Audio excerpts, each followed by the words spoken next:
Thanks very much for the invitation to come here today, TCO. And I would like to say I've been here before here. As a matter of fact, we had a meeting here in 2009, which was very kindly sponsored by you for the GOODCORP group. And this is where we actually presented the first drafts of the chapters for the first volume in this series, the Sustainable Company series. So I think the TCO can be very proud of sponsoring the GOODCORP network, which I'll talk about in a minute. And this project has been very fruitful, has made an impact, as I mentioned, not only with the ECOSOC, but also with the European Commission, with the ETUC as well. They say they agree with 93 to 95% of what we've written. Haven't told me yet what the 5 to 7% is they don't agree with, but and the Commission also said this is the way to go. This is the path we want to take. We haven't seen that yet, but at least they've said nice things about the book here. So, but to introduce myself a little bit more, then, well, you see the actually the last name is Latvian, so my parents are from Latvia. But they like to give me a nice Scandinavian name. So, but I grew up in the United States. And I came to Germany to do my dissertation on the German banking system and its connection with industry. And yes, worked in Berlin at a place called the Science Center Berlin, actually for about 20 years now. And started a collaboration with Norbert Kluge very early on, which is how I got involved with the ETUI. I worked there full-time for a year, about 2 years ago. But I've been working as an associate researcher with ETUI before then, and now after that period as well.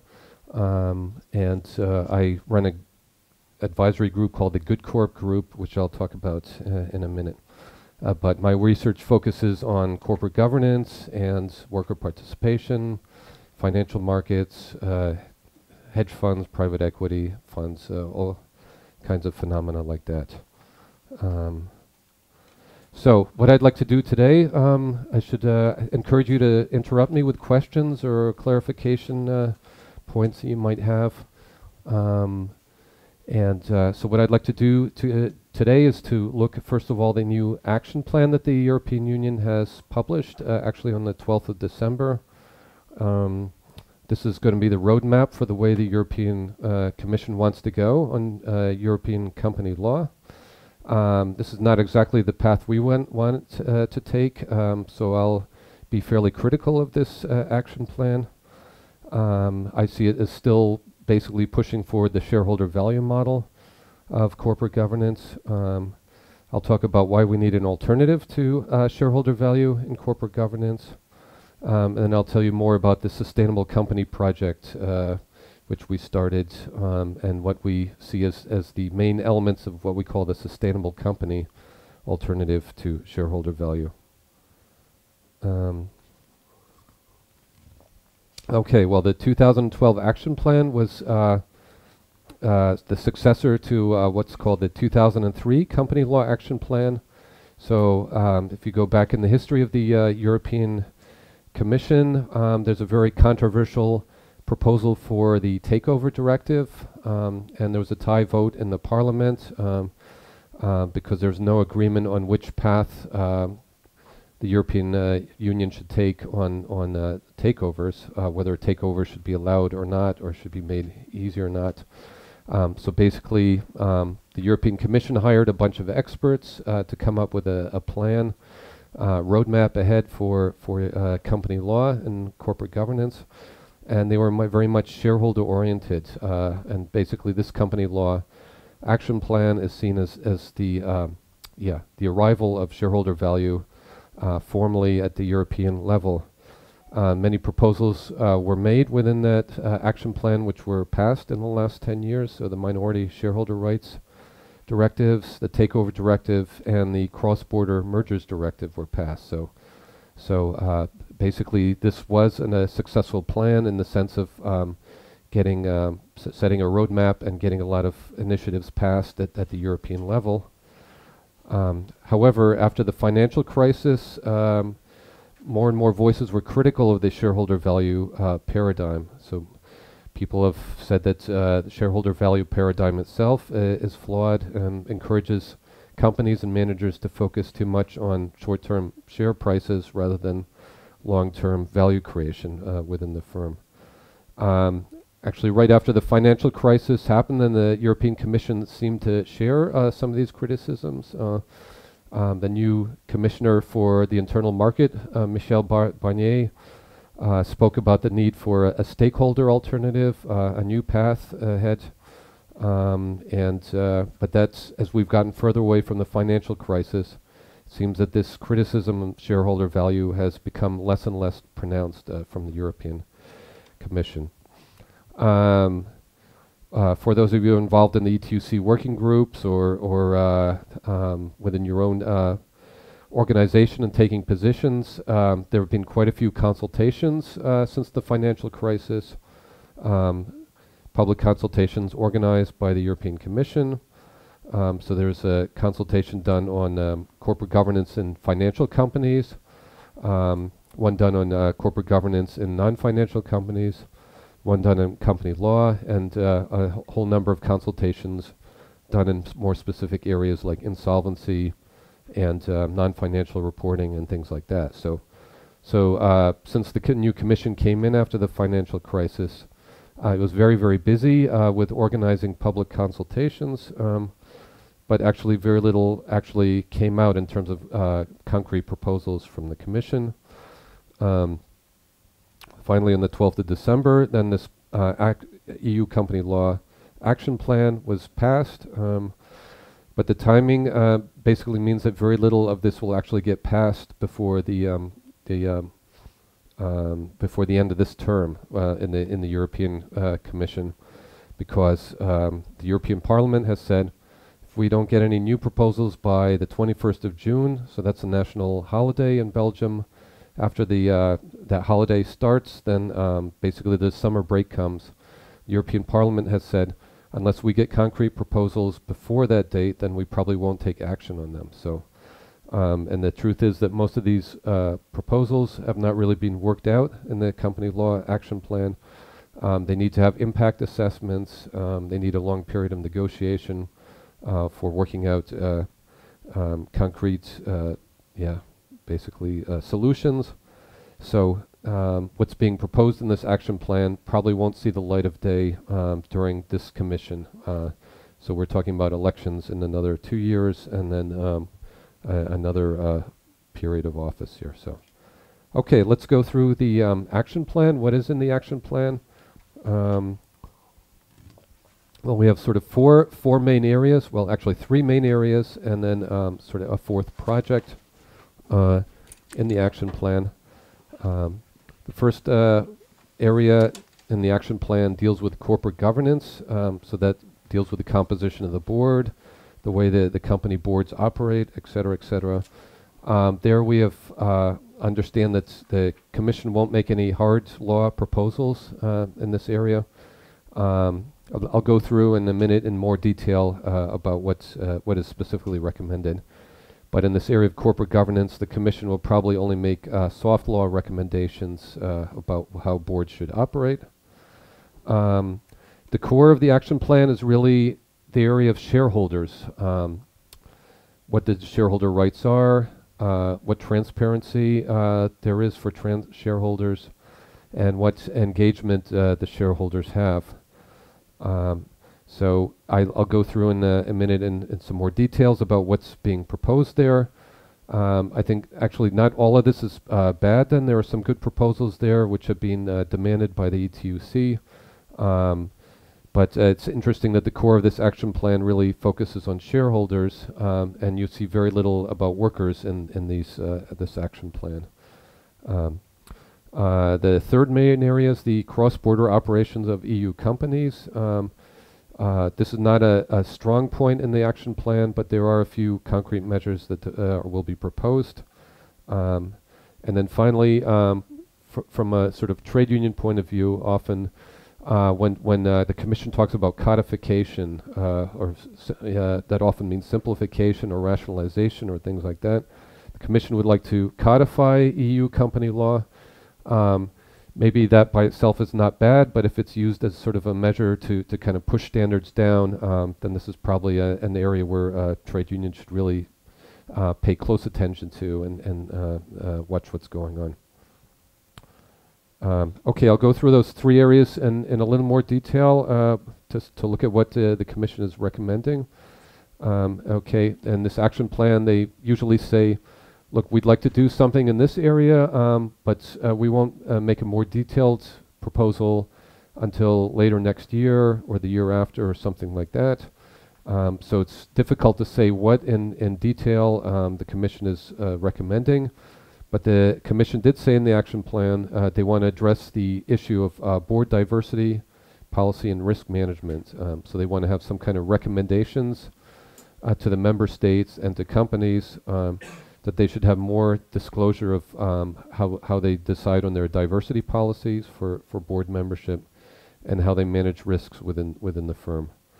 And a second area they said they want to address is they want to improve the area of corporate governance reporting altogether. So there's some countries where this reporting is pretty good. So Sweden is pretty good in this area here.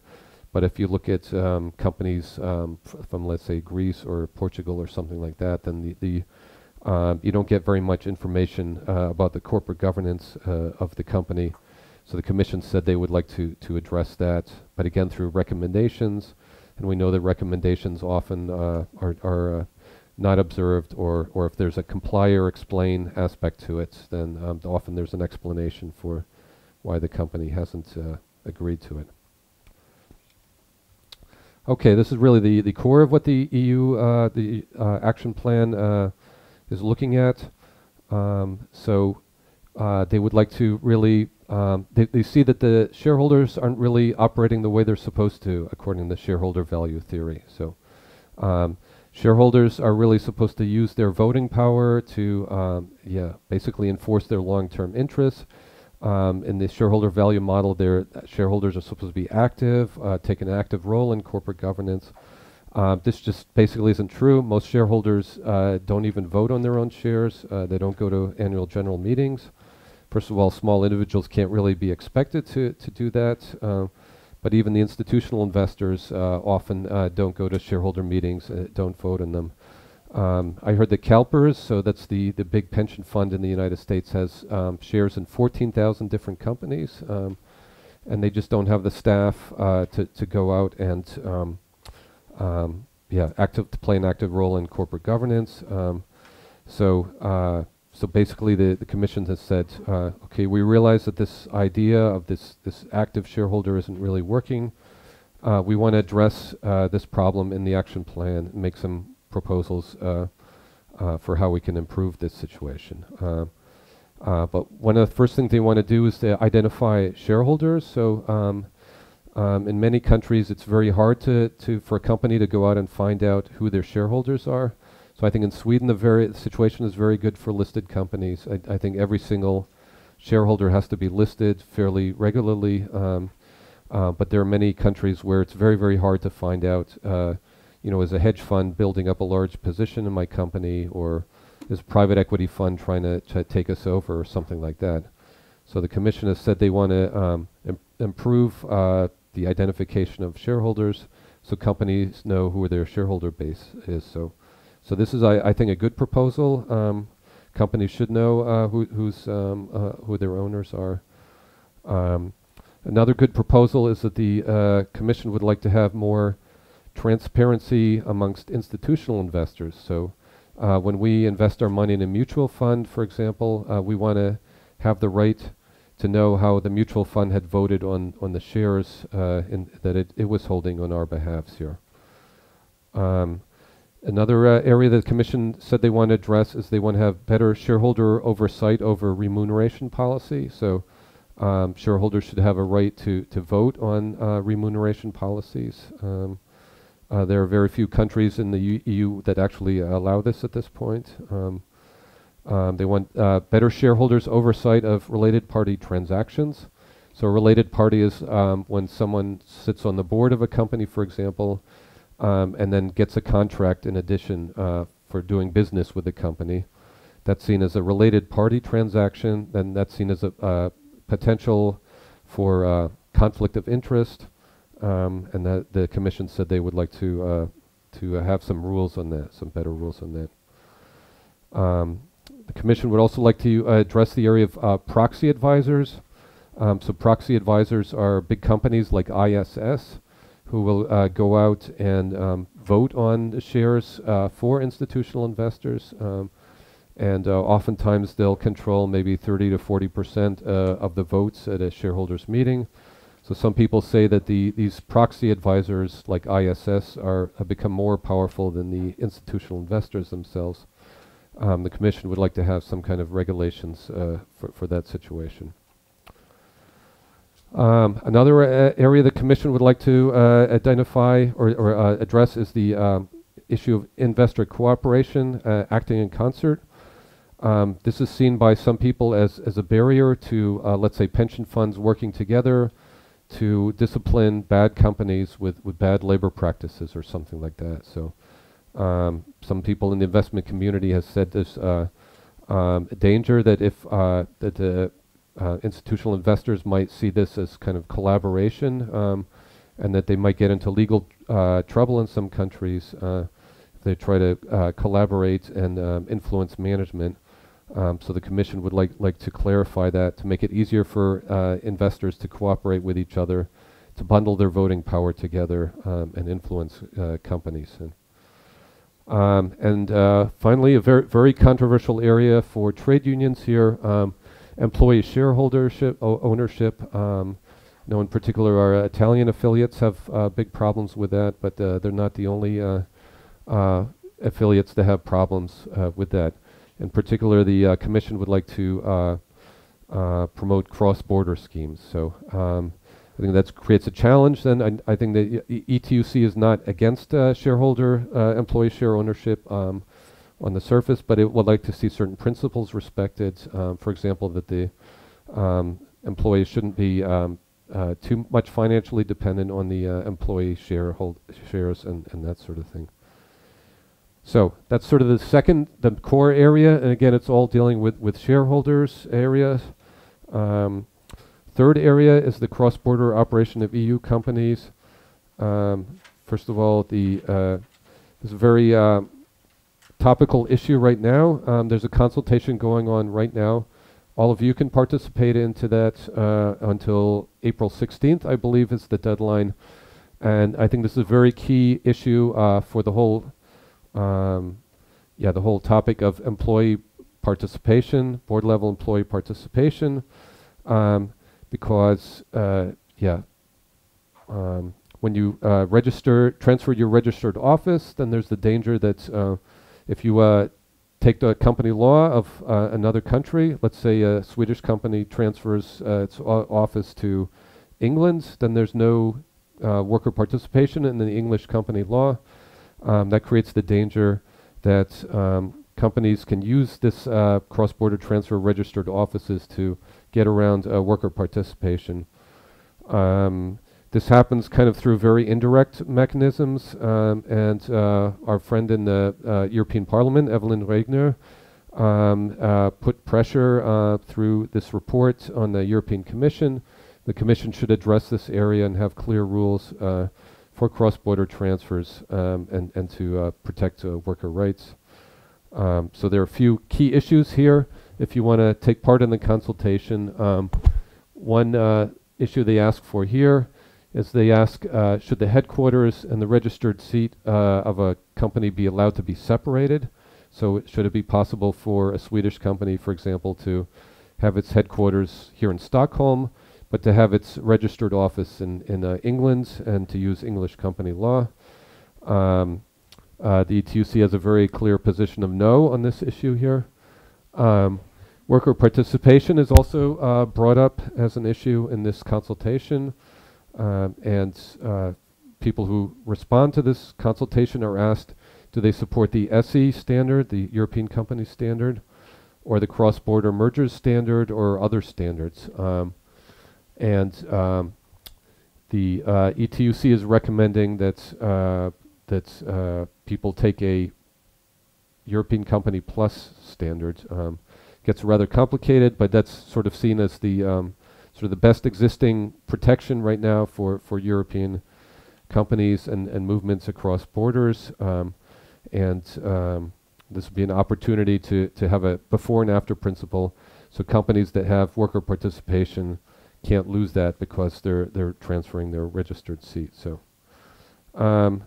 okay, the European Commission has also said they don't want to push the European private company anymore. So this was also very controversial. This was sort of a small company. In a number of proposals, there weren't provisions for worker participation in that. I think the Swedish presidency was pushing that, and you guys know much more about the details of how that was dealt with, but there have been various countries that have been pushing hard for this small company form. Trade unions have been very concerned about it because of its possibility of getting around worker participation. Commission has said right now this is not part of the agenda anymore, and what they're going to do instead is promote some sort of European labeling for small companies that have a cross-border element and meet certain standards. In terms of the European company, the SE, so I think there aren't too many right now in Sweden. There's two of them, or two. Okay, okay. So there's not very many of these European companies in Sweden. But in Europe as a whole, there's, I think, 1,400 right now, something like that. So something like, yeah. And more than half of them are, Aline, you have the latest figures there? I will present some of those. Okay, okay. No, but it's there's already more than 1,700 established. Oh, 1,700, okay. SEs, Okay. European companies. Okay. Mm-hmm. There are 5 in Sweden, and I've oh, sorry, thank you. Yeah. Brought the mic. So maybe I do it again. Okay. Yeah. So the number of European companies that have been established so far, we account for 1,700, a bit more than that. We have 5 SE in Sweden. Mm-hmm. We identify one which is said to be normal, meaning that it employs a minimum of 5 employees and has real business activities. Mm-hmm. And the name is Bridal Magazines Group SE. Mm-hmm. Mm-hmm. But then, the main issue about SE, as you say, is the fact that we have quite a lot of empty or UFO European company for which we have no information. So. Okay. Okay. Yeah, that's sort of again. You can see the figures are very different for different countries. In Germany, this has become very important. A lot of the biggest companies have the SE form. And there's a lot of concern too that this European SE company form would allow for getting around the workers' participating rights. Finally, the Commission has said it would want to address this area of groups of companies. So it's very easy for companies to set up groups, and then it's not really clear who owns who and who's liable if one of the companies goes bankrupt. This is very concerning for workers when one of the companies goes bankrupt. The Commission has said they want to have some kind of rules for defining what a group is, cross-border group is, and improving the transparency and the obligations of those groups here. So, okay, so to draw a resume of what the Commission is proposing. So it's not really a revolution then. Some people were hoping for a stakeholder type company to come. But as you can see, the way the political winds are in Brussels right now, that hasn't happened. So this action plan, this new action plan, is more of an incremental change, small changes within the shareholder paradigm that was set up by the 2003 plan. It seems to follow the political path of least resistance. So the Commission has said right now that trade unions are here and the business community is here. NGOs are closer to the trade unions, but there's a huge disagreement on what corporate governance should look like, whether you should have mandatory rules or not. So the Commission seems to have followed the path of least resistance to find an area where a lot of people do seem to agree there is need for action in the whole area of shareholders. So not all these proposals are bad. Some of them are ETUC demands. But But what's very worrying is that workers don't really seem to play a role in this action plan. There's no specific recommendations on worker participation in the action plan.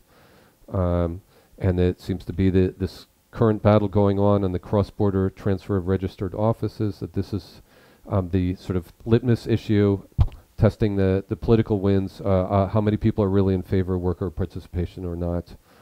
On all in all, you can say it's a sort of a disappointment for the stakeholder approach. So move to the GOODCORP network here. So this network was set up by the ETUI and the ETUC together after the 2003 action plan on company law and corporate governance. So the ETUC and the ETUI said, we see the commission is going to get much more active in this area.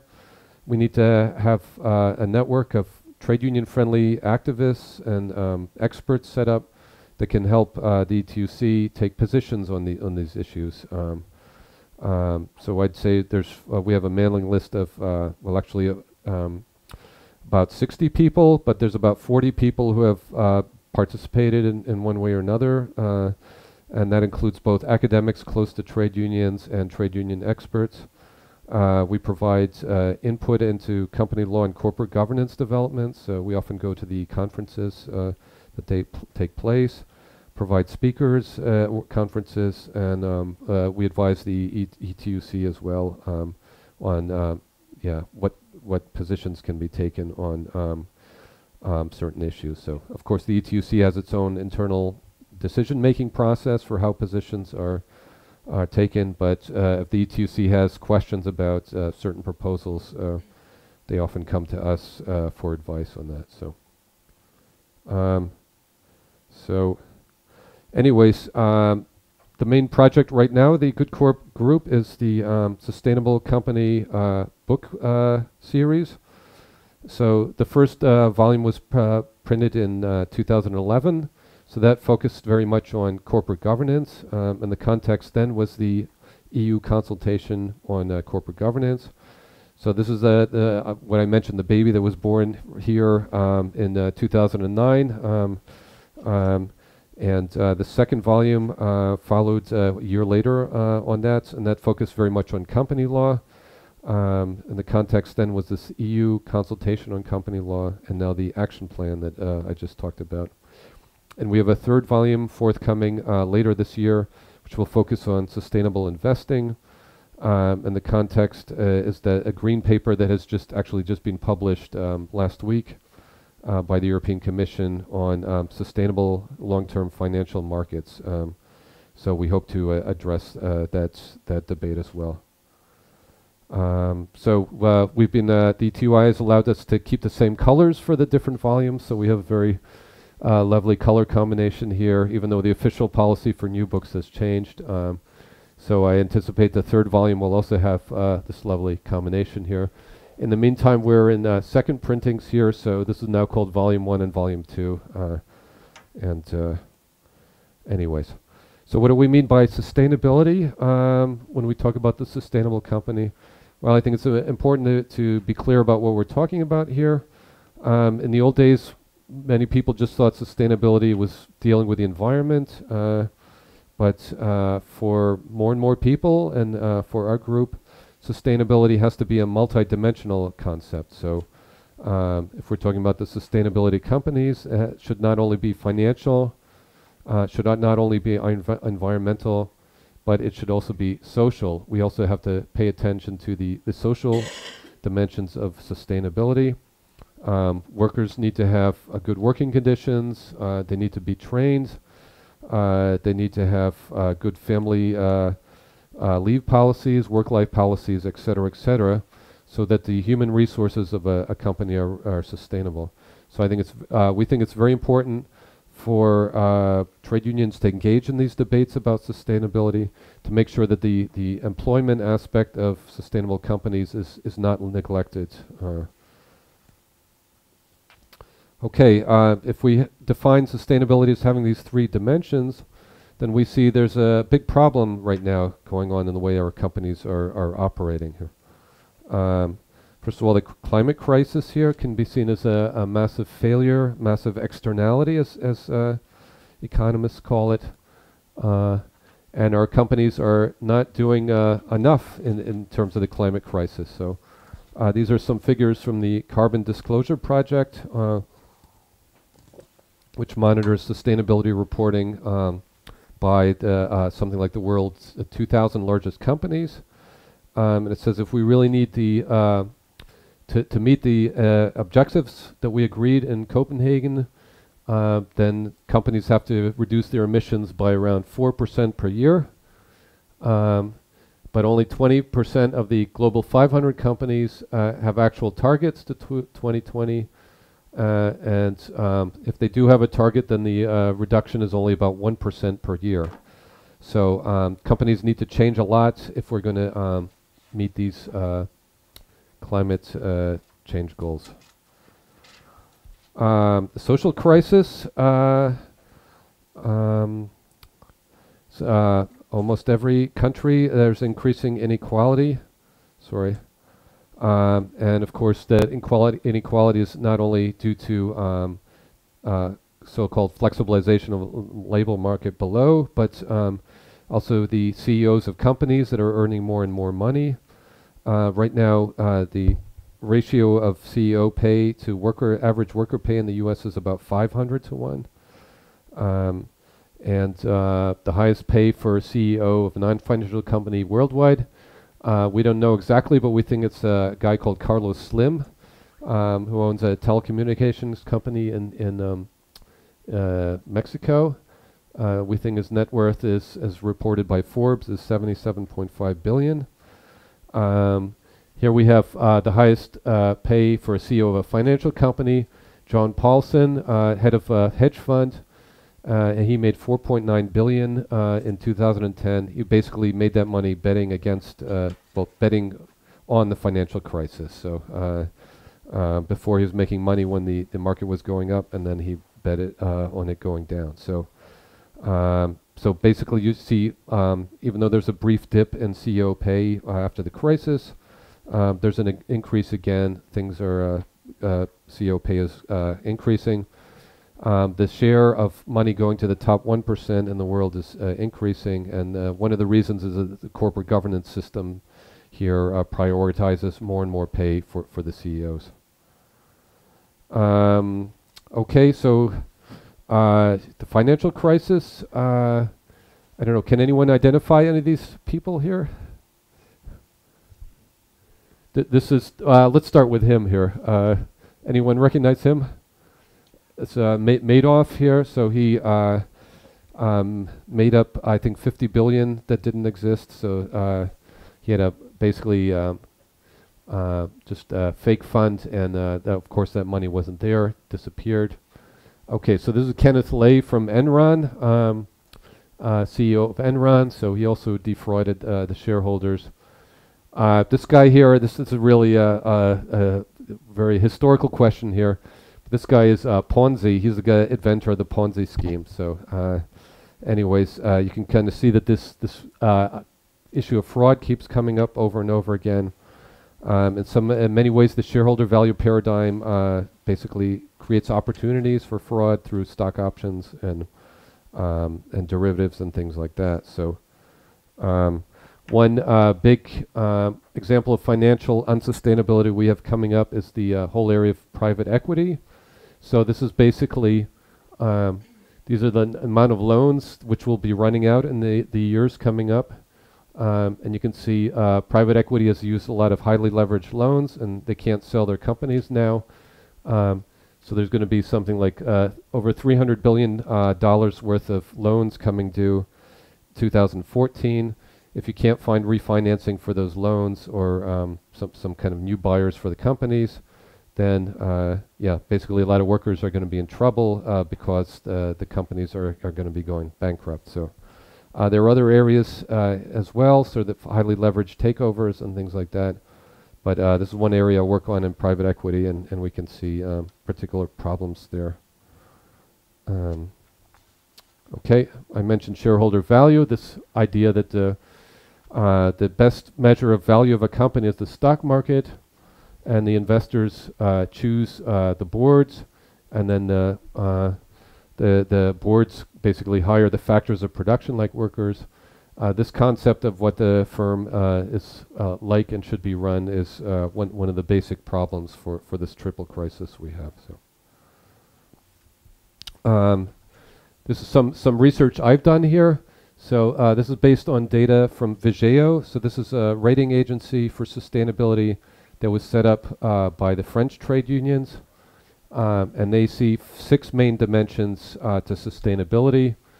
One is human resources, one is human rights, one is consumer issues, one is environment, one is community involvement, and one is corporate governance. And what this is has a fancy name. It's called a correlogram. But basically, the darker the boxes are, the higher there's a correlation of the 2 dimensions. So this very dark black box means that companies that are good on human resource issues are also good on human rights issues. So companies that tend to score close to 100, which is the highest score Vigeo can get, also tend to have very high scores on human rights. And we can see kind of the correlation between human resources kind of decreases as we go down here. Environment and human resources are still pretty strongly correlated. So that means that companies that tend to be good on human resources are also good on environmental issues. There doesn't seem to be a huge trade-off on that. But here, if we look down at this final dimension here, this is corporate governance. Here we see that this is very light blue or even white here. And so that means that there's basically no correlation between what's considered good corporate governance for a company and these other indicators here. And in the case of human resources, there's absolutely no correlation at all. So that means that a company that has good corporate governance is considered by the academic world and the rating world will not have a higher likelihood of having better human resources policies. So this is why we need a new approach to corporate governance. Shareholder value isn't doing the trick here. In the Sustainable Company, in the first book, we outlined the elements of what we see as the main parts of the Sustainable Company. Here we see 6 main elements, and I'll go through them very quickly now, as I think my time is slowly running out. But I think one of the things we think is that companies should focus on stakeholder value rather than shareholder value. And the board should not only be accountable to the shareholders, as we saw in the previous picture, should also be accountable to the workers, to the community, to suppliers in the third world, and also creditors as well, not just shareholders. So this is one of the main key elements of the the Sustainable Company. Second important element is stakeholder voice, in particular workers' a voice in the company. So this is also something you've probably seen before. You may have seen before. The ETUI has published that everywhere. But as you can see, kind of Sweden is one of these areas where there are very strong participation rights in companies. I think we heard the figure, there's 47,000 elected representatives in the TCO or something like that. But I think Sweden has 14,000 workers in the board, worker representatives or something. Yeah, 4,500. Okay. So Sweden has very strong rights, and there's very low threshold for when workers can be in the board. So. But that's not the situation in all European companies. This is some research I did as well too, based on this Vigeo data that I had before. What it does is it compares companies that have European Works Councils with companies that don't have them, and also companies with board level employee representatives with those that don't. And this score here means that basically companies with a worker in the board scored 13 points higher on promotion of labor relations issues than companies that didn't have workers in the board. So and there's a lot of other issues like respectment of freedom of association and collective bargaining rights, and so forth. I won't go through this in detail, but there's a lot of evidence showing that having worker voice within the company through European Works Councils or board-level employee representation leads to better performance of companies on these sustainability dimensions. So, third key issue is we think sustainability reporting should be mandatory. More and more companies are reporting on their sustainability performance, but often these are sort of glossy brochures. They'll make up their own standards for reporting, or they'll only report on some of the standards that are recommended by the GRI or someone like that. But we think that there should be standards. This is something that ETUC has taken a very strong issue on, position on in terms of non-financial companies reporting. Companies should say what their impacts are on workers, on the environment, et cetera, et cetera. Sustainability-oriented remuneration. So more and more companies are moving away from stock options and starting to experiment with sustainability remuneration. So that means that, for example, a manager will get paid part of his salary only if he's successful in reducing the number of, let's say, health and safety problems at the company or environmental damage or things like that. We think this is a good way to focus kind of CEOs' minds on not only the shareholders but also the stakeholders. Sustainability strategy. Well, we saw that most of the companies in the Forbes 500 didn't have a sustainability strategy for the long run. We think this is something that companies should have, some kind of strategy for the long run, and that workers should be involved in the development of this.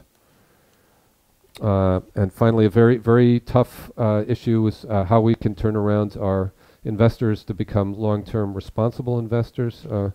I think Sweden has a number of the leading pension funds in this area in terms of sort of socially responsible investment practices, active engagement of companies that have bad labor practices and so forth. But this is something that needs to be adopted by more and more companies, and we need to find ways to encourage companies to do this. Okay, finally, sustainability. Well, it means some kinds of challenges for trade unions too. This is not something that's is easy or is not uncontroversial. We've had many discussions in different fora. Is this really an area that trade unions should be concerned with? Shouldn't they be concerned mainly with core labor standards and things like that? Why should they be involved in things like the Global Reporting Initiative, Global Compact, et cetera, et cetera? This is a debate that's ongoing. The ETUC has tried to restart a debate on corporate social responsibility, et cetera, et cetera. But it does mean challenges for trade unions. First of all, extending competencies to new areas. Second of all, in the past you used to have a bilateral relationship between management and labor. Now maybe you're dealing with NGOs, with consumer organizations, et cetera, to discuss a sustainability report. Maybe you're working with other stakeholders now in the third world or something like that if you're dealing with the supply chain. So these are all challenges. Finally, at the last chapter of our book, then we do have some rather detailed recommendations for the better way ahead on company law than what the European Commission has proposed. There I recommend the chapter 15 in this book here. That's a basically brochure that was written by the ETUC. There's a fairly detailed roadmap of what they'd like to see done on different directives. Certainly the issue of strengthening worker information and consultation rights are very important, especially in restructuring situations where you have takeovers or that sort of thing.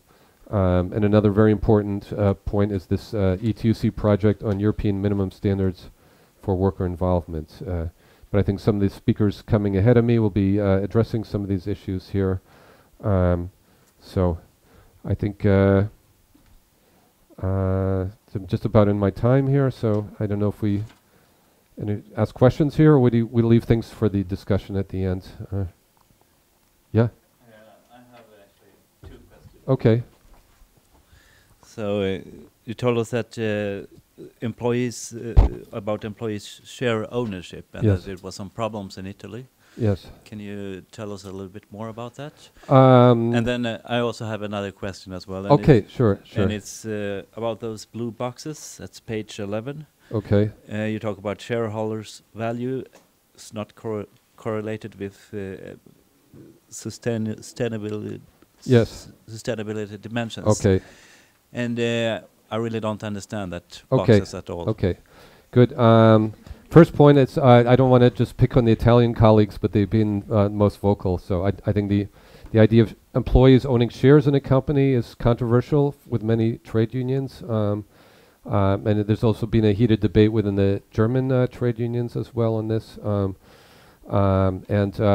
To summarize the critical point of view on that, the critical point of view says if you give employees shares in the company, then they're going to be exposed to double risk. So if the company goes out of business, then they lose not only their jobs, but also part of their finances. So, and this is especially dangerous if companies are paying workers with shares, as they were doing in many high-tech companies, instead of salary. So that's sort of one criticism of giving employees shares.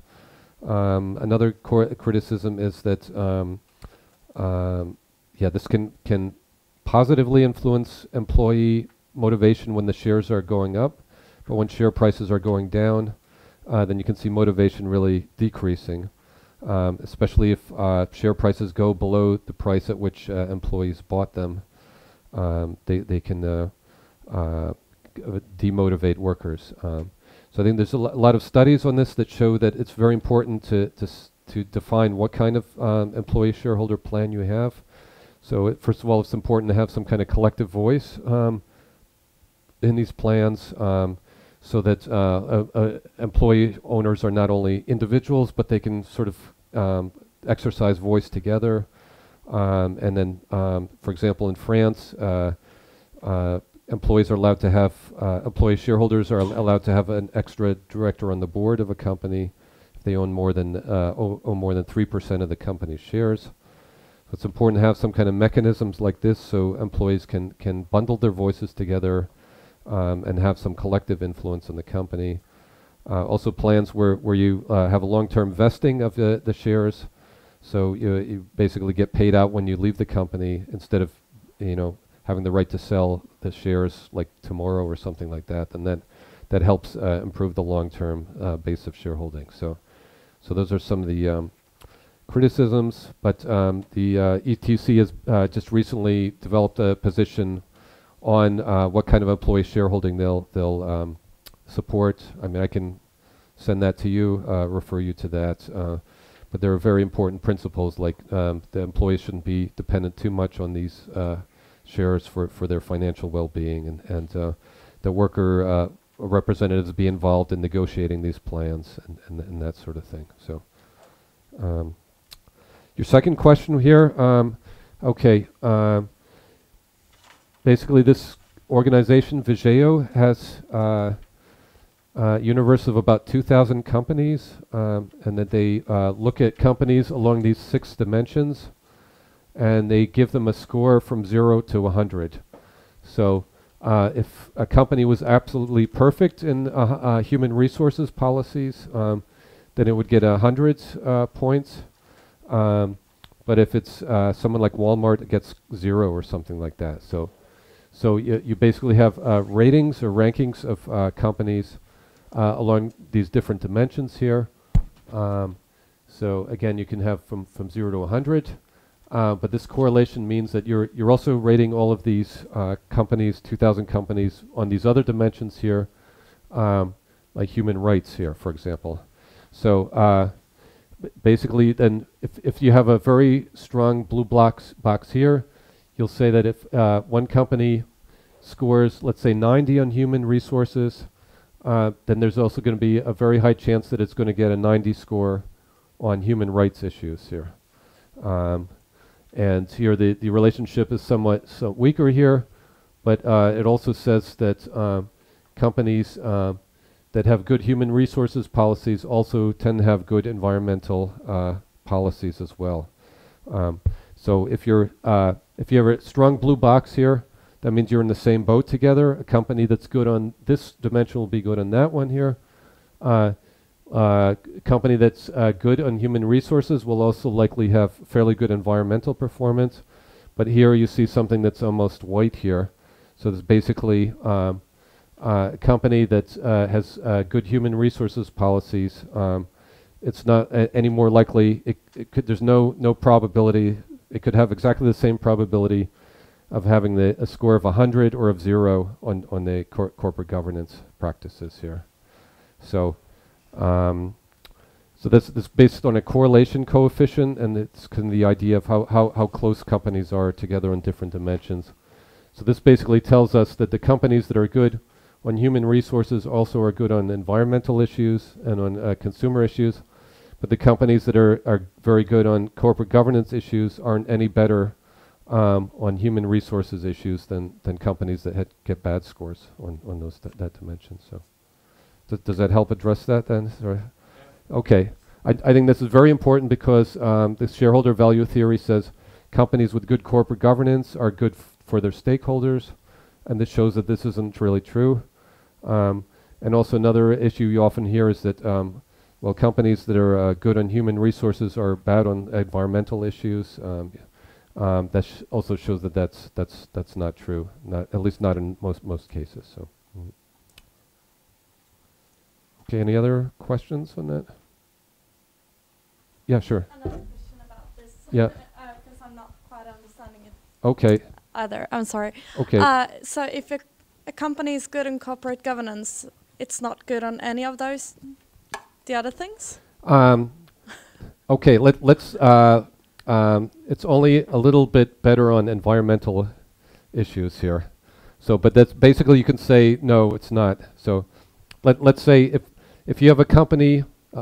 This tells us here. Let's say you have a company that it gets a perfect score in corporate governance. It gets 100.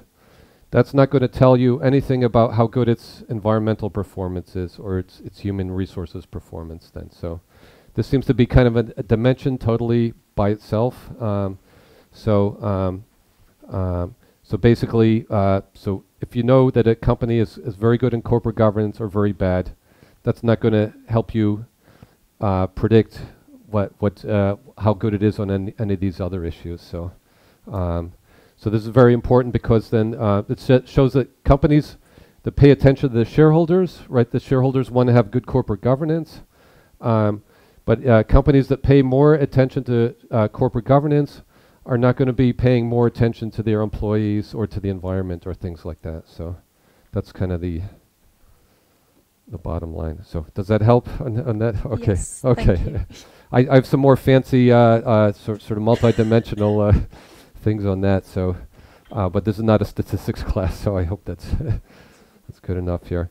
But I think those are two very important messages there from that. So, okay. Any other questions? Good. We have time for discussion at the end here, but I think we turn it over to Jan Kramers now.